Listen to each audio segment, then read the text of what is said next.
Why else might we not find them on one visit to the refuge? Yeah. They're not there. Some birds actually come to the refuge at certain times of the year and then leave. Some animals might live their entire lives at the refuge, and we might not notice them because they might be in a place of the refuge that is far away from where the humans go. So our wildlife refuges, even though all of these animals might be there, we might not see all of them unless we're super lucky. So I really hope when you go on the refuge that you might get to see maybe a frog, or maybe a snake, or some birds, right? I want to see a fox. Maybe. I've actually never seen a fox at the refuge, but they do live there, so maybe it's possible. I want to see a monkey. So now we're starting to get a little bit more of a picture of what a refuge is, right? Does this bird have a gray head?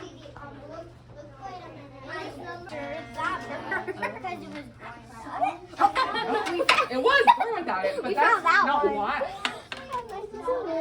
Why might one bird look exactly the same but have less color? Let's go 1 to 10. That is a bufflehead. Very good. Wait, I think I saw one earlier. Play through them. That's not the tail, that's the tummy. That one. Okay, so let's pause there. Let's make all the observations we can to see what matches and what doesn't match. Sometimes it's losing its color a little bit, but it also has quite a lot of color still. You guys look under the tail. Okay, hold it 5. I'm Mr. Nisqually. Hey. Don't look at that one. That's that. Okay, hold it 5.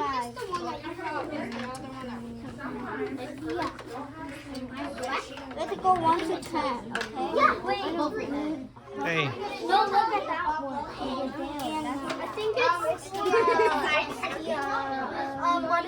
I know something about it that the males have a brain that they're. Hey. Don't look at that one. That's that. Okay, hold it 5.